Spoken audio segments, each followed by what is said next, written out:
Soil texture क्या है, उसका क्लासिफिकेशन क्या है, सॉइल में पार्टिकल्स कितने प्रकार के होते हैं। अगर आपसे पूछा जाए कि एग्रीगेशन बेसिकली क्या है, तो एग्रीगेशन क्या है। जब भी हम टेक्सचर की बात करेंगे इट मीन्स हम आपसे पूछना चाहते हैं, अगर आपको लगता है कि सर देखते नहीं, हम देखते हैं, ठीक है। अगर आपसे पूछा जाए सबसे बेस्ट सॉइल है ना, तो वो कौन सा है आपका। अगर ये सॉइल में पाए जाएंगे तो सॉइल के ग्रुप्स बनना स्टार्ट हो जाएंगे। तो वाटर लॉक्ड कंडीशन में प्लांट कैसे सरवाइव करेगा, हमें ये बता दो। Hello and welcome everyone, welcome to agriculture Adda 24/7। This is your mentor Krishna Rajput. तो आज का जो हमारा टॉपिक रहेगा सॉइल साइंस में, वो रहेगा सॉइल टेक्सचर, यानी कि ये फिजिकल प्रॉपर्टी का पार्ट है। तो आज से हम लोग स्टार्ट कर रहे हैं सॉइल की फिजिकल प्रॉपर्टी, और फिजिकल प्रॉपर्टी का जो हमारा पहला टॉपिक है वो है सॉइल टेक्सचर। तो आज के इस वीडियो में हम डिस्कस करेंगे कि सॉइल टेक्सचर क्या है, उसका क्लासिफिकेशन क्या है, और कैसे हम इसके माध्यम से पूरी सॉइल को समझ सकते हैं। ठीक है, तो चलिए स्टार्ट करते हैं इस वीडियो को। और जिन लोगों ने अभी तक ये सीरीज़ के प्रीवियस वीडियोस नहीं देखे, जाके प्लेलिस्ट होम पे आपको दिख जाएगी, वहाँ से ये सारे वीडियोस आप वहाँ से देख सकते हो, जिसमें soil formation, rocks and minerals, salt affected soil, और उसके साथ साथ हमने एसिडिक सॉइल भी डिस्कस कर रखा है। तो चलिए स्टार्ट करते हैं इस वीडियो को। सबसे पहले जब आप सॉइल को देखोगे तो सॉइल में आपको कुछ पार्टिकल, सॉइल पार्टिकल्स दिखेंगे। बाकी तो कंपोनेंट तो हम ऑलरेडी आपको बता ही चुके हैं। फर्स्ट वीडियो में सॉइल के कंपोनेंट ही हमने पढ़ाए थे। तो चलिए स्टार्ट करते हैं फिर। What is soil texture. तो पहले समझते हैं कि सॉइल में पार्टिकल्स कितने प्रकार के होते हैं। तो जो पार्टिकल्स होते हैं मेनली वो तीन तरह के होते हैं, जिन्हें हम प्राइमरी पार्टिकल्स के नाम से जानते हैं। क्या जानते हैं? Primary particles. इसे हिंदी में कहा जाता है कि प्राथमिक कण। क्या कहा जाता है? प्राथमिक कण।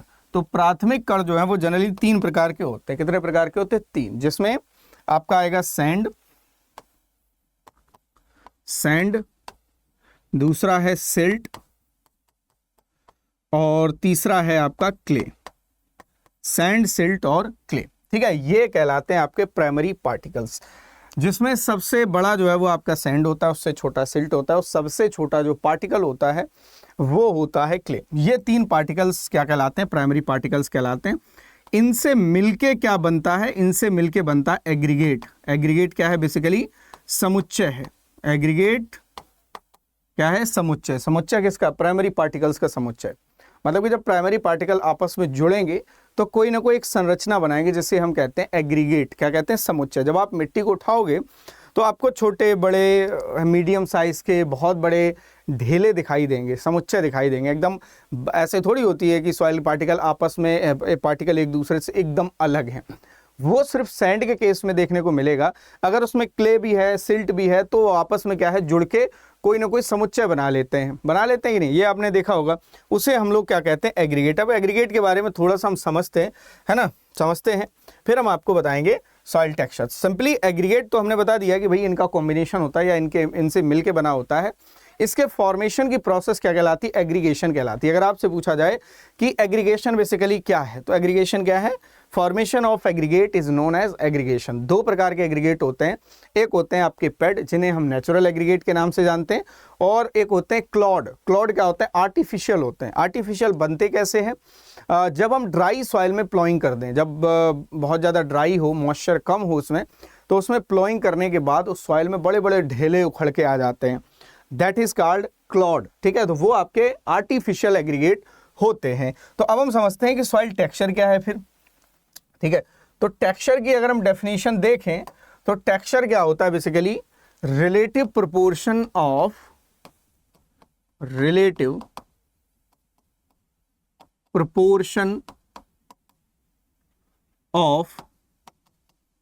Primary particles. अब आपको पता है कि प्राइमरी पार्टिकल्स कौन कौन से हैं? सैंड है, सिल्ट है और क्ले है। ठीक है, इनके रिलेटिव इन आ सॉइल, मतलब कि किसी सॉइल में इनके रिलेटिव प्रोपोर्शन को या इनके परसेंटेज को, या आप ऐसे भी लिख सकते हो, percentage of sand, silt, clay. किसी सॉइल में सैंड, सिल्ट, क्ले का कितना परसेंट पाया जा रहा है, वो उस सॉइल का क्या कहलाएगा? टेक्सचर कहलाएगा। हम इसको समझाने की कोशिश करते हैं। जैसे हम यहाँ पर एक सॉइल का नाम लिखते हैं, ठीक है, एक सॉइल का नाम लिखते हैं एग्जाम्पल के लिए, जैसे सैंडी सॉइल। ठीक है, सैंडी सॉइल। अब समझने की कोशिश करना। अब सैंडी सॉइल जो है, अब हम कहेंगे इसका टेक्सचर क्या होगा।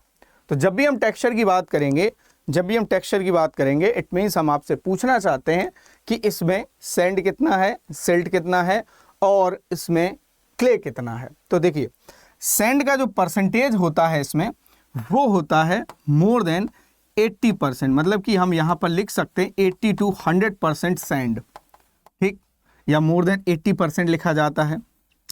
0 to 20% इसमें क्ले होता है और 0 to 20% इसमें होता है, सॉरी ऊपर सिल्ट क्रम से लिखते हैं ना, सिल्ट, और इसमें 20% होता है clay.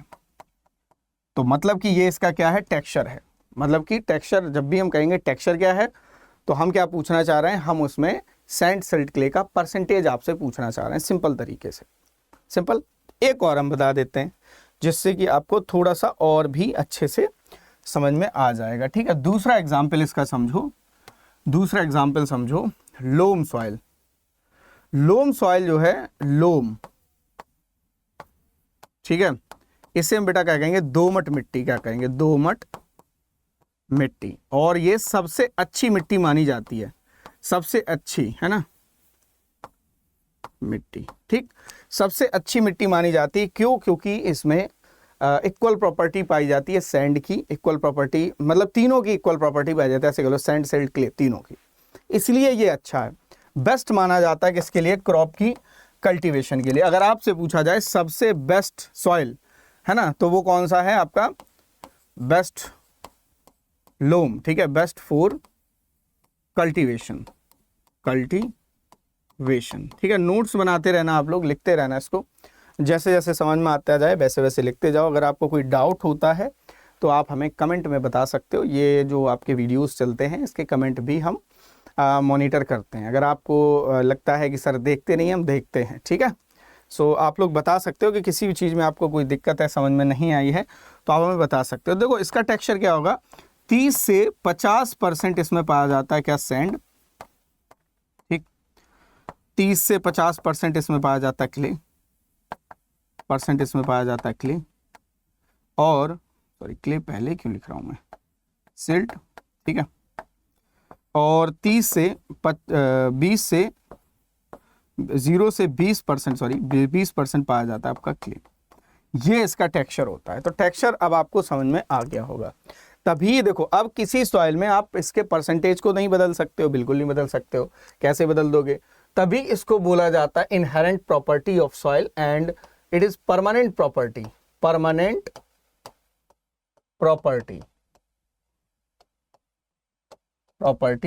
And it can not be changed,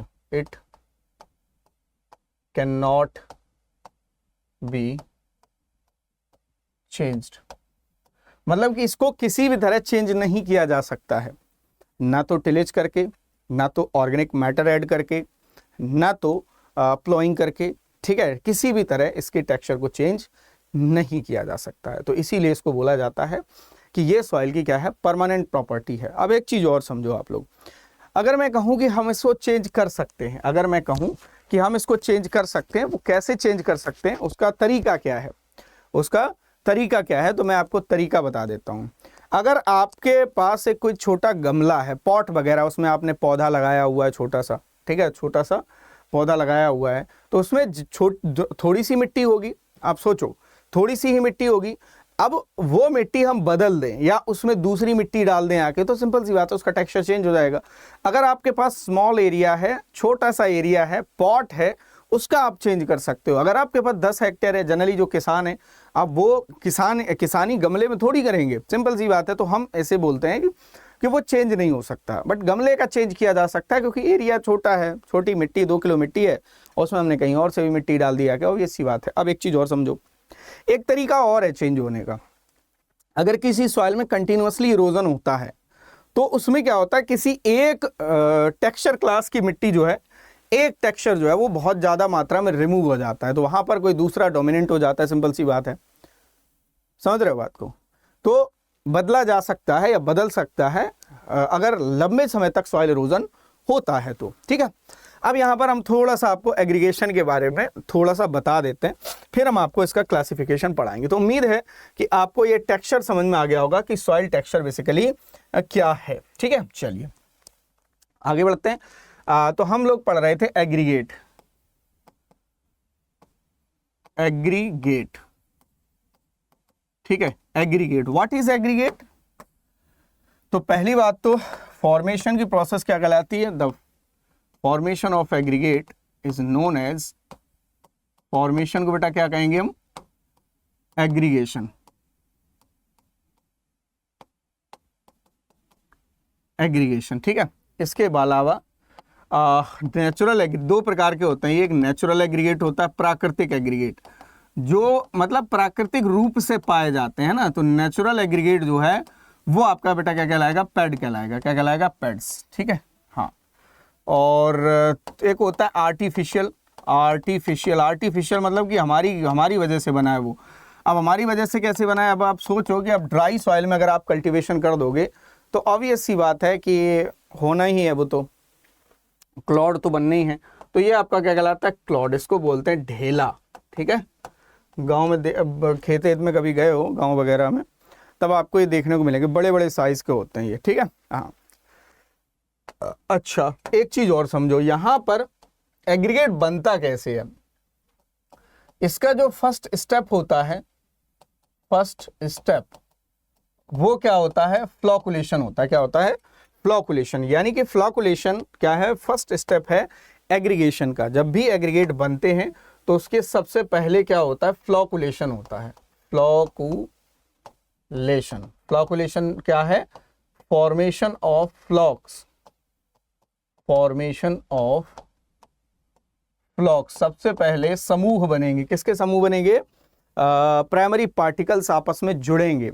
जुड़ने के बाद एक कोई संरचना बनाएंगे जिसको हम एग्रीगेट कहते हैं। तो जो फ्लॉकुलेशन है वो पहला स्टेप होता है एग्रीगेट फॉर्मेशन का, मतलब एग्रीगेशन का, अल्टीमेटली हम ये कहेंगे। कुछ एलिमेंट जो है वो अच्छे फ्लॉकुलेटर होते हैं, गुड फ्लॉकुलेटर, वो भी आपके एग्जाम में पूछे जाते हैं। तो वो कौन कौन से होते हैं सर? वो होते हैं आपके जैसे सोडियम, ठीक है, सॉरी सोडियम नहीं, एल्युमिनियम, ये डी फ्लॉकुलेटर है। सोडियम है ना, डी फ्लॉकुलेटर है। कैल्शियम, हाइड्रोजन, मैग्नीशियम, ठीक है, अमोनिकल आयन, ठीक है, ये आपके क्या होते हैं? फ्लॉकुलेटर होते हैं। मतलब कि अगर ये सॉइल में पाए जाएंगे तो सॉइल के ग्रुप्स बनना स्टार्ट हो जाएंगे।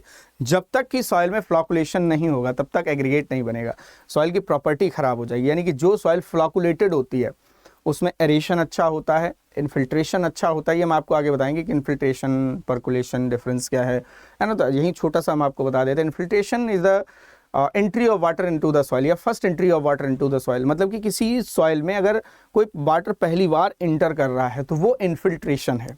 वो क्या है? इन्फिल्ट्रेशन है, ठीक। और धीरे धीरे वो लेयर बाय लेयर जो है वो नीचे जाना स्टार्ट होता है, नीचे जाता है, दैट इज कॉल्ड परकुलेशन, ठीक है। अगर परकुलेटेड वाटर के साथ आयन भी नीचे जा रहे हैं दैट इज लीचिंग। बहुत सिंपल है, ठीक है। तो यहाँ पर गुड फ्लॉकुलेटर का जो काम करते हैं वो आपके कौन से करते हैं? ये वाले एलिमेंट करते हैं। मींस जिस सॉइल में भी ये एलिमेंट ज्यादा मात्रा में होंगे वो सॉइल कैसी होगी? फ्लॉकुलेटेड होगी। इट मींस अगर सॉइल फ्लॉकुलेटेड है तो उसकी जो फिजिकल प्रॉपर्टी होगी वो अच्छी होगी या बुरी? तो वो अच्छी होगी, ठीक है। देखो हम आपको यहाँ पे फ्लॉक्स बना के दिखाते हैं। मान लेते हैं ये सॉइल सरफेस है, ठीक, ध्यान से देखना। अब सॉइल फ्लॉकुलेटेड होने का मतलब, फ्लॉक्स मतलब ग्रुप, समूह। इस तरह से सॉइल में क्या बन जाते हैं? फ्लॉक्स बन जाते हैं, समूह बन जाते हैं, लाइक दैट, समझना, इस तरह से।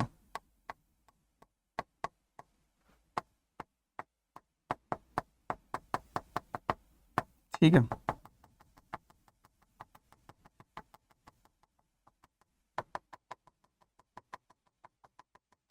ये बना दिया, ठीक है। यहां पर दिख रहा है, सभी को क्लियरली दिख रहा होगा। ये फ्लॉक्स हैं, ये क्या है? फ्लॉक्स, ठीक, दैट इज कॉल्ड फ्लॉक्स। अगर सॉइल फ्लॉकुलेटेड है तो यहां पर दो फ्लॉक्स दिख रहे होंगे, आपस में कुछ दूरी दिख रही होगी, या दो फ्लॉक्स आप, है ना, इनके बीच में कुछ स्पेस दिख रहा होगा, इनके बीच में कुछ स्पेस दिख रहा होगा, इनके बीच में स्पेस दिख रहा होगा। तो दो फ्लॉक्स में जो स्पेस होता है वो क्या कहलाता है आपका? वो कहलाता है मैक्रोपोर। मैक्रोपोर यानी कि यहाँ पर मैक्रोपोर होगा, यानी इन्हीं से एग्रीगेट बन जाएगा और दो एग्रीगेट के बीच में जो स्पेस होता है वो होता है मैक्रोपोर। और फ्लॉक्स के अंदर या एग्रीगेट के अंदर जो है वहाँ होता है आपका माइक्रोपोर। माइक्रोपोर का जो साइज है बेटा वो लेस देन 0.06 मिलीमीटर होता है, ठीक है। इसका साइज ज़्यादा होता है 0.06 मिलीमीटर से ज़्यादा, सिंपल सी बात है। और माइक्रोपोर में स्टार्टिंग में भी हमने आपको बताया था कि माइक्रोपोर में इन जनरल पाया जाता है क्या, एयर, ठीक है। तो मैं यहाँ पे लिख दे, सॉरी, माइक्रोपोर में इन जनरल पाया जाता है वाटर, क्योंकि ग्रेविटेशनल वाटर के अगेंस्ट वाटर इसमें रुका रहता है, तो इसमें जनरली वाटर पाया जाता है। मैक्रोपोर में क्या होता है, ग्रेविटेशनल फोर्स के द्वारा पानी, अब इनके बीच में जो पानी होगा वो ग्रेविटेशनल फोर्स के द्वारा नीचे चला जाता है, ज़्यादा समय तक जो है वो इसमें रिटेन नहीं हो पाता है। तो इसमें इन जनरल जो है वो क्या रहता है, एयर रहती, क्या रहती, एयर। अब सोचो कि अगर मैंने कहा कि कोई एक आइडियल सॉइल है, कोई एक आदर्श मृदा है, वो फ्लैकुलेटेड होगी, इट मीन्स जब भी हम किसी आइडियल सॉइल की बात करते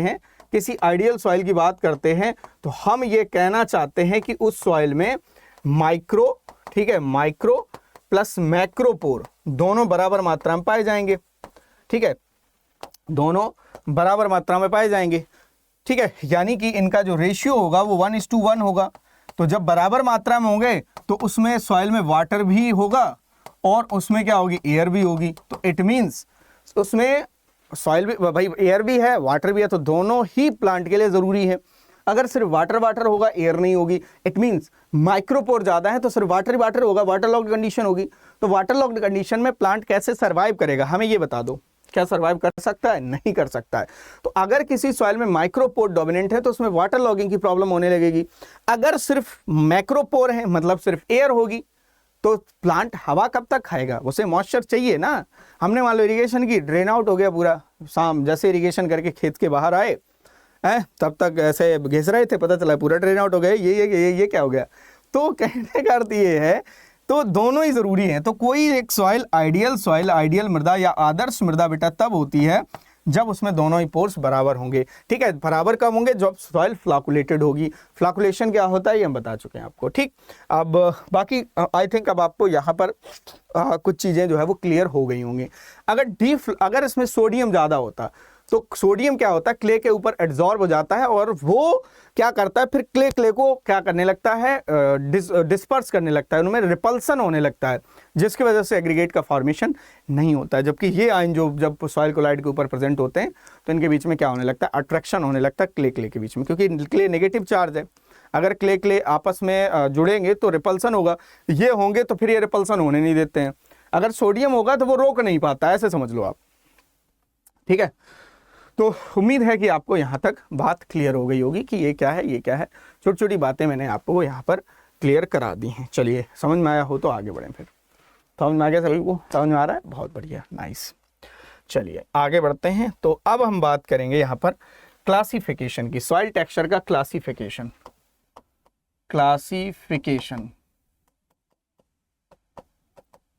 ऑफ सॉइल टेक्सचर। सॉइल एक एक करके हम लोग टॉपिक कवर करेंगे, है ना। आपको जो है हर दिन नया टॉपिक मिला करेगा, जिससे कि आप नोट्स प्रॉपर बना पाए, है ना। और अगर आप एक आध क्लास मान लो मिस भी कर देते हैं, लेट हो जाते हैं मिस, है ना, तो आपको अगर दूसरा क्लास मान लो आपको जैसे ही प्रीमियर हुआ वैसे ही देखना है, तो आप समझ सको कम से कम। कभी कभी क्या होता है कि हम जब किसी एक टॉपिक के 10 लेक्चर पढ़ाते हैं तो आपने मान लो 2 मिस कर दिए, तो हमें फिर तीसरा समझ में नहीं आता, है ना। इसमें ऐसा नहीं होगा, आपको हर दिन वीडियो नया मिलेगा, नए टॉपिक पर मिलेगा, जिससे कि आप अगर एक गलती से छूट भी गया है तब भी आप यहाँ पे देख सकते हो, ठीक है। वैसे मिस करना नहीं भाई, है ना। चलो, तो सबसे पहला हम बताएंगे अकॉर्डिंग टू ISSS। सबसे पहला अकॉर्डिंग टू ISSS। अब ये ISSS क्या है, इंटरनेशनल सोसाइटी ऑफ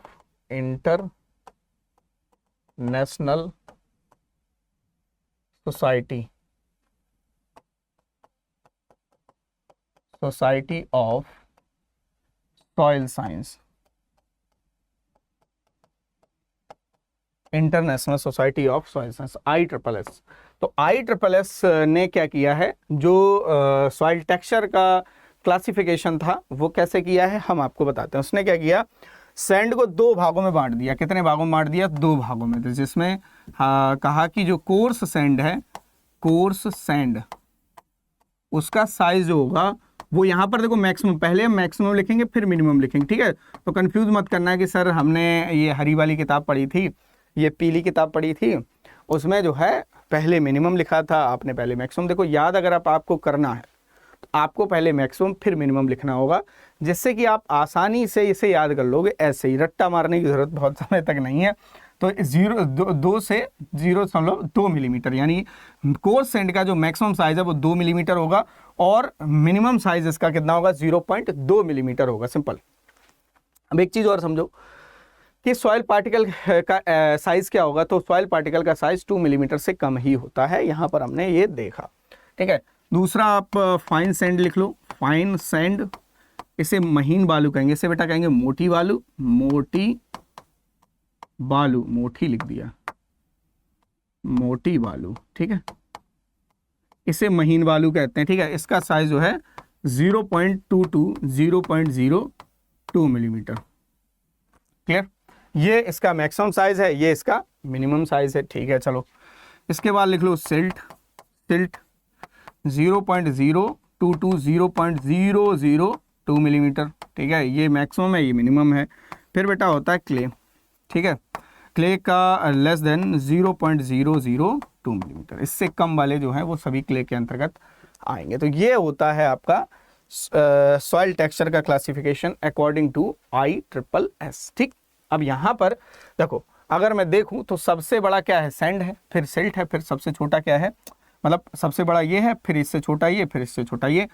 अगर आपसे एक सवाल पूछूं मैं कि ISSS के अनुसार सैंड का साइज क्या होगा, तो आपके दिमाग में अब ये क्लिक करेगा कि सर सिर्फ सैंड का पूछा है, लेकिन आपने तो कोर्स और फाइन में ऐसे कैटेगराइज किया है, तो हम सैंड का साइज इसमें कैसे बताएंगे? इसमें तो न तो फाइन समझ में आ रहा है, न तो कोर्स समझ में आ रहा है, तो हम कैसे करेंगे इसको मैं आपको बता देता हूँ, ठीक है। देखो, अगर मैं आपसे कहूँ कि सैंड का साइज क्या होगा, तो देखो सैंड, दोनों ही सैंड है, तो यहाँ पर सैंड का साइज कितना है? मैक्सिमम 2 है, तो हम यहाँ पर 2 लिख देंगे, ठीक। मिनिमम साइज सैंड का कितना है? 0.02 मिलीमीटर, तो 0.02 मिलीमीटर ये आपका हो जाएगा सैंड का साइज अकॉर्डिंग टू ISSS। तो मैक्सिमम लेंगे हम ये वाला, ठीक है, ये वाला। डन।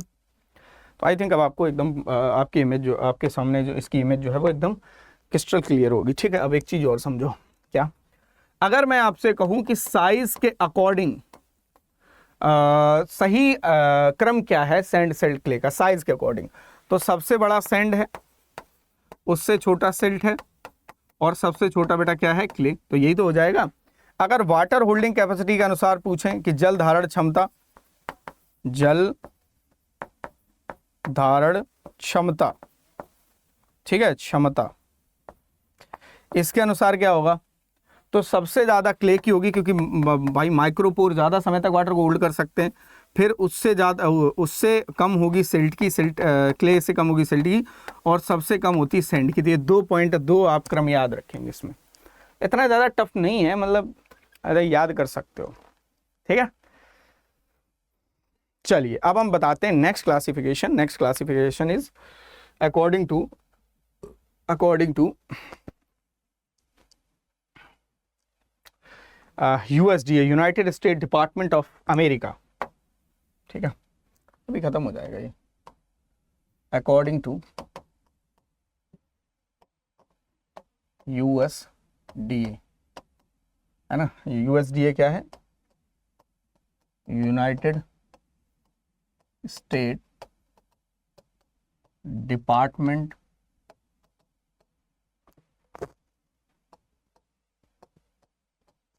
डिपार्टमेंट ऑफ अमेरिका, ठीक है, ये है ना। इसके अकॉर्डिंग क्या है, इन लोगों ने क्या किया? इन लोगों ने थोड़ा सा इस क्लासिफिकेशन को बड़ा कर दिया, ठीक है। इन लोगों ने क्या किया? इस क्लासिफिकेशन को थोड़ा सा बड़ा कर दिया। कितना बड़ा कर दिया ये हम आपको बताते हैं, ठीक है। तो देखो इन्होंने सैंड को लगभग 5 भागों में डिवाइड कर दिया। कितने? अभी ISSS ने 2 ही भागों में किया था, इसने क्या किया? 5 भागों में डिवाइड कर दिया। कितने? 5, ठीक है। तो पहला जो है वो है वेरी कोर्स सैंड, ठीक है, पहला वेरी कोर्स सैंड है और इसका साइज है 2 to 1 मिलीमीटर, 2 to 1 मिलीमीटर, ठीक है। यहां पर इधर मैक्सिमम है, इधर मिनिमम है, ठीक है। तो हम पहले मैक्सिमम लिखेंगे। दूसरा कोर्स सैंड, वेरी कोर्स के बाद कोर्स सैंड, मोटी वालू, ठीक, इसका 1 to 0.5 मिलीमीटर, ठीक है। तीसरा मीडियम, मीडियम सैंड, ठीक, इसका 0.5 to 0.25 millimetre. Is that clear? चौथा फाइन, फाइन सैंड, ठीक, इसका 0.25 to 0.1 मिलीमीटर। That clear? इसके बाद very fine, fine very fine sand, ठीक है, वेरी फाइन का 0.1 to 0.05 millimetre. Is that clear? छठवां, सिक्स्थ, सिल्ट आ जाएगा अब, सिल्ट, ठीक है, 0.05 to 0.002 मिलीमीटर, ठीक है। अब लास्ट जो है वो आपका है क्ले, ठीक है, क्ले जो है उसका लेस देन 0.002 मिलीमीटर। तो आपसे सीधा सीधा सवाल ऐसे पूछा जाएगा कि ISSS के अनुसार सिल्ट का साइज क्या है, ISSS के अनुसार सैंड का साइज क्या है, ISSS के अनुसार क्ले का साइज क्या है, ठीक। अब पूछा जाएगा कि USDA के अनुसार सिल्ट का साइज क्या है, तो वो ISSS वाला मत चिपका देना, इसके अनुसार ये है, ठीक है। अगर पूछा जाए कि USDA के अनुसार सैंड का साइज क्या होगा, तो देखो सैंड कहाँ से कहाँ तक है, यहाँ से लेके यहाँ तक, ठीक। तो इसके अनुसार सिर्फ सैंड का साइज क्या होगा, तो यहाँ पे मैं लिख देता हूँ, ठीक है, ये वाला है ना सैंड, तो सैंड क्या है, सैंड मैक्सिमम साइज कितना है, 2 मिलीमीटर, कोई डाउट नहीं है इसमें, हमने सर यहाँ पे लिख दिया। और मिनिमम कितना है, मिनिमम ये लिखा हुआ है, तो 0.05 मिलीमीटर। Is that clear? ये आपका साइज बताएगा, बाकी तो यहाँ पर लिखा हुआ है, ठीक है। तो उम्मीद है कि यहाँ तक आपको पल्ले पड़ गया होगा, यहाँ तक आपको क्लियरली समझ में आ गया होगा, ठीक है। अब हम समझते हैं एक और क्लासिफिकेशन जो आपके एग्जाम के लिए बहुत ही महत्वपूर्ण है, या बहुत ही महत्वपूर्ण रोल प्ले करता है, बहुत ही महत्वपूर्ण रोल प्ले करता है, ठीक है। बाकी तो हम ये बता ही चुके हैं कि सॉइल टेक्सचर परमानेंट प्रॉपर्टी है, चेंज नहीं हो सकती, कोई फैक्टर इसको अफेक्ट नहीं कर सकता, जैसे इन्वायरमेंट हो गया, ठीक है, बहुत सारी चीज़ें हैं, तो कोई फ़र्क नहीं पड़ता है यहाँ पे, ठीक है। चलिए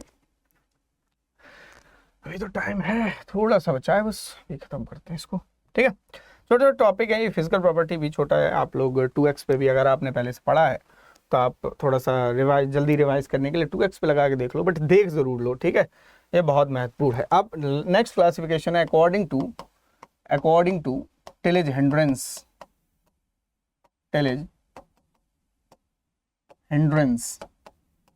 है ना, भूपरिष्करण बाधा के अनुसार ये 2 प्रकार का होता है। कितने प्रकार का होता है? 2 प्रकार का, ठीक है।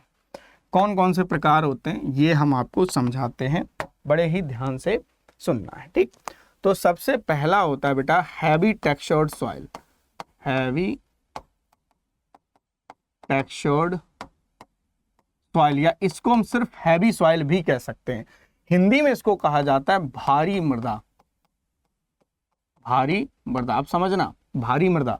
और दूसरा जो होता है वो होता है आपका लाइट टेक्सचर्ड सॉइल। दूसरा क्या होता है? Light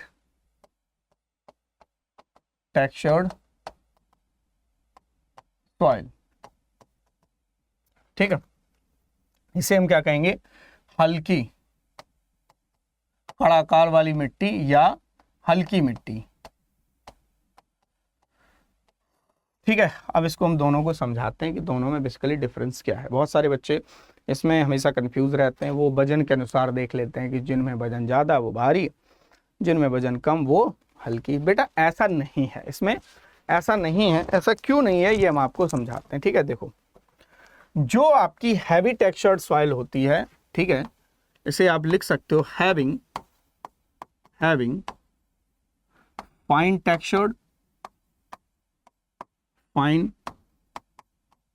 textured having fine textured and easy to tillage operation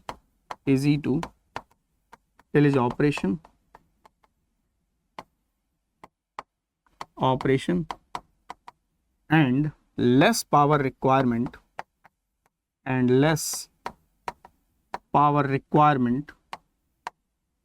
to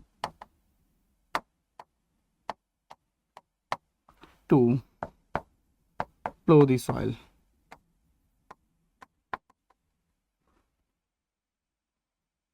मतलब कि इसमें जो होते हैं फाइन टेक्सचर्ड होते हैं, ये फाइन टेक्सचर्ड है, मतलब कि इसमें बेटा फाइन, एक सेकंड यहाँ पे एक चीज गलत हो गई। यहाँ पे एक काम करो, यहाँ पे लिख लो मोर पावर रिक्वायरमेंट, लेस नहीं भाई, फाइन टेक्सचर्ड है तो मोर होगी, लेस नहीं होगी, ठीक है, मोर। और यहाँ पर क्या हो जाएगा, इजी नहीं होगा, less power requirement to plough the soil and difficult to tillage operation. यहाँ पर डिफिकल्ट कर लेंगे, थोड़ा सा उल्टा हो गया है ना, यहाँ पर हम क्या कर लेंगे, डिफिकल्ट। डन। देखो फाइन टेक्सचर्ड है और इसमें जो टिलेज करना है ये डिफिकल्ट है। अगर चिकनी मिट्टी है, वहाँ पर आप लोगों ने देखा होगा कि अगर मॉइस्चर ज़्यादा है तो वहाँ पर टिलेज नहीं कर सकते हो। बहुत बार ऐसा हुआ होगा आपके सामने कि ट्रैक्टर गया खेत में प्लोइंग करने, भू परिष्करण करने, और वहाँ पर ट्रैक्टर फंस गया खेत में, चिकनी मिट्टी में। अब वो बाहर नहीं आ पा रहा है, क्यों? क्योंकि खेत में मॉइस्चर ज़्यादा था। लेकिन अगर वही ट्रैक्टर आपका ऐसी बालू एरिया में चला जाए तो कोई दिक्कत नहीं, वहाँ पे फंसेगा ही नहीं वो। तो इसमें क्या होता है कि टिलेज ऑपरेशन करना डिफिकल्ट होता है, और या आप ऐसे कह सकते हैं कि जब हम प्लोइंग करते हैं, जुताई करते हैं, तो पावर की रिक्वायरमेंट ट्रैक्टर को ज़्यादा होती है, ज़्यादा पावर की रिक्वायरमेंट होती है। तो इसीलिए इसको क्या बोला जाता है, हैवी बोला जाता है। क्या बोला जाता है, हैवी। अब यहाँ पर लाइट फिर क्या होगा सर, लाइट क्या होगा, ठीक है। देखो लाइट बेसिकली क्या होगा, लिख लो having course textured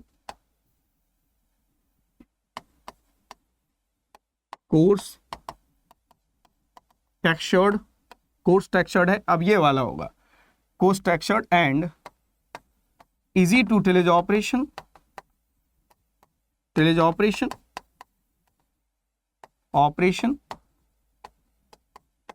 and less power requirement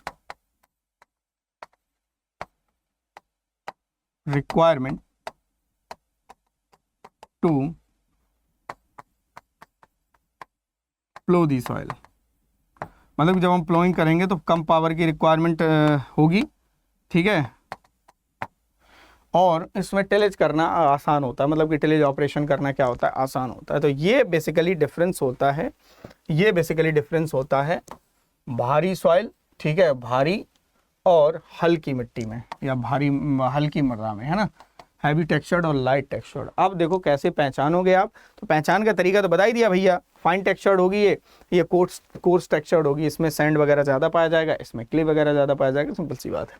अब कुछ एग्जाम्पल लिख लो आप लोग, जो कि आपके एग्जाम में पूछे जा सकते हैं। जैसे लाइट सॉइल का जो एग्जाम्पल है बेटा, वो हो जाएगा आपका जैसे सैंडी सॉइल, ठीक है, सैंडी सॉइल है ना, सैंडी लोम, ये आपके एग्जाम्पल इसके हो जाएंगे, ठीक है। इधर एग्जाम्पल लिख लो, इधर भी एग्जाम्पल लिख लो, ठीक है, यहाँ भी ज़रूरी है। और इसमें आपका हो जाएगा सैंडी क्ले, सैंड क्ले, है ना, सिल्ट क्ले और क्ले। ये क्ले सबसे ज़्यादा जो है हैवी है। डन। तो ये आपके हो जाएंगे। तो जो टिलेज हिंड्रेंस के अनुसार जो क्लासिफिकेशन है वो हैवी और लाइट में, ठीक है। तो अगर आपसे सिंपल सा सवाल भी पूछा जाए कि हैवी और लाइट सॉइल का जो क्लासिफिकेशन है वो किसके आधार पे किया गया है, ठीक है। चलिए अब अच्छा एक चीज़ और हम आपको यहीं पे बता देते हैं, जब है ना 5 मिनट 10 मिनट 5 मिनट लगेगा मुझे बताने में, कि सर हमने टेक्सचर तो समझा, चलो ठीक है, टेक्सचर हमने समझा कि ये टेक्सचर होता है, इसमें हमने ये समझा कि प्राइमरी पार्टिकल्स ये होते हैं, है ना, और हमने ये भी समझा कि प्राइमरी पार्टिकल का जो साइज है वो 2 mm से कम होता है, या सॉइल का साइज 2 mm से कम होता है। हम साइज को डिटरमाइन किसके द्वारा करेंगे, हम साइज का पता कैसे लगाएंगे, ये सवाल है। ठीक है, चलिए कोई बात नहीं, आपके दिमाग में नहीं आया है कोई दिक्कत नहीं है, हमारे दिमाग में आ गया है कि ये आपको समझा देना चाहिए, तो मैं आपको ये सिंपल तरीके से समझा देता हूं। तो सिंपली ये जो है ये बेटा क्या कहलाता है, मैकेनिकल एनालिसिस कहलाता है। क्या कहलाता है, मैकेनिकल एनालिसिस। ठीक है, इसे हम क्या कहते हैं, यांत्रिक विश्लेषण, ठीक है, यांत्रिक विश्लेषण।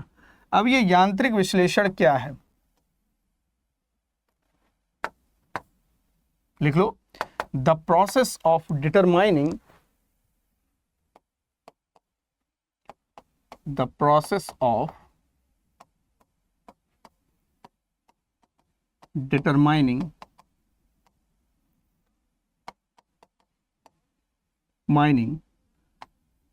size of soil particles, size of soil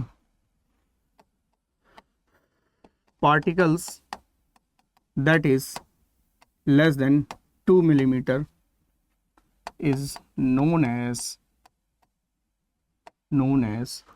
mechanical analysis. मतलब कि ऐसे पार्टिकल्स जिनका साइज 2 मिलीमीटर से कम होता है, उनके साइज को डिटरमाइन करना या डिटरमाइन करने की प्रोसेस क्या कहलाएगी, मैकेनिकल एनालिसिस कहलाएगी। क्या कहलाएगी, मैकेनिकल एनालिसिस कहलाएगी। तो अगर आपसे ये पूछा जाए तो आप बता देना, जैसे इसमें स्टोक्स लॉ का प्रयोग किया जाता है, जनरली स्टोक्स लॉ का प्रयोग किस में किया जाता है, तो मैकेनिकल एनालिसिस में किया जाता है। तो कुछ मेथड जो हैं वो आप लोग यहाँ पर लिख सकते हो कि किस किस मेथड से हम सॉइल के साइज को डिटरमाइन करेंगे, या कौन कौन से कॉमन मेथड हैं।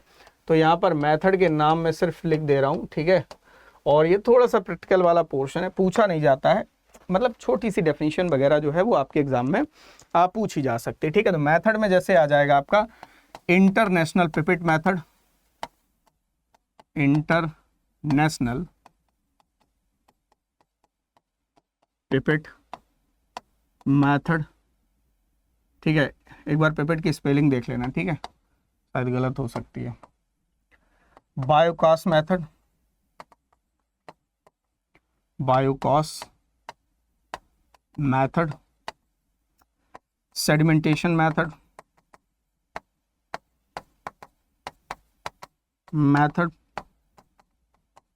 ठीक है, सीव मेथड। ये जो मेथड हैं वो आपके यूज किए जाते हैं मैकेनिकल एनालिसिस में। ठीक है, उसमें ये वाले दो मोस्ट कॉमन है, पहले और दूसरे। ठीक है, मोस्ट कॉमन पहले और दूसरे, यानी कि इनका प्रयोग सबसे ज़्यादा किया जाता है। इंटरनेशनल पिपेट मेथड, देखो ये क्विक मेथड है international pipette method, but less accurate है। बायोकास मेथड जो है ना, वो टाइम कंज्यूमिंग है बट एक्यूरेट है। बाकी सीव मेथड में हम सीव का यूज़ करते हैं। बाकी सेडिमेंटेशन मेथड है, इन मेथड से हम सॉइल टेक्सचर के क्लास को मेज़र करते हैं, साइज को बेसिकली मेज़र करते हैं। ठीक है, तो ये था आपका सॉइल टेक्सचर। अब कुछ चीज़ें और मैं बता देता हूँ, जैसे जहाँ पर सैंड डोमिनेंट होगी उस सॉइल की वाटर होल्डिंग कैपेसिटी कम होगी। ठीक है, और दूसरी चीज़ कटाइन एक्सचेंज कैपेसिटी कम होगी और वहाँ पर टिलेज करना आसान होगा, है ना। ठीक, एडेजन कोहेजन कम होगा यहाँ पर। अगर यहाँ पर क्ले की मात्रा ज़्यादा है, वहाँ की वाटर होल्डिंग कैपेसिटी ज़्यादा होगी, है ना, टिलेज करना डिफिकल्ट होगा।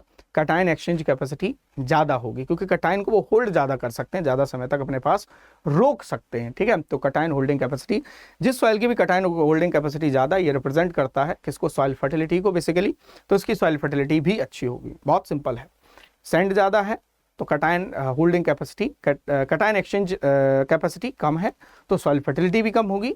अगर वहाँ पर क्ले ज़्यादा है तो कटाइन एक्सचेंज कैपेसिटी ज़्यादा होगी और सॉइल की फर्टिलिटी भी अच्छी होगी, ठीक है, तो फर्टाइल सॉइल होगी बेसिकली। तो आज वाले लेक्चर में हम लोगों ने डिस्कस किया कि सॉइल टेक्सचर बेसिकली क्या है, ठीक है, उसका क्लासिफिकेशन कैसे समझा हमने, और साथ ही साथ में इसको मेज़र किसके द्वारा, मतलब सॉइल पार्टिकल को मेज़र कैसे करते हैं, ये भी हमने बताया आपको, ठीक है।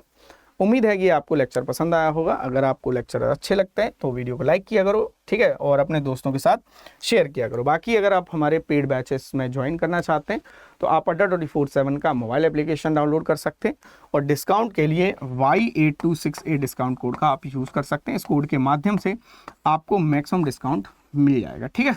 हाँ, किसी भी समय अगर आप इनरोल करते हो किसी भी पेड कोर्स में, ठीक है, तो पेड कोर्स भी हमारे चलते हैं, ठीक है। अड्डा 24/7 ऐप है, एग्रीकल्चर कैटेगरी में जाके आप एग्रीकल्चर के कोर्सेज का एक्सेस ले सकते हैं एक छोटे से अमाउंट के साथ। Thank you, all the best. मिलते हैं हम आपसे अगले वीडियो में। धन्यवाद।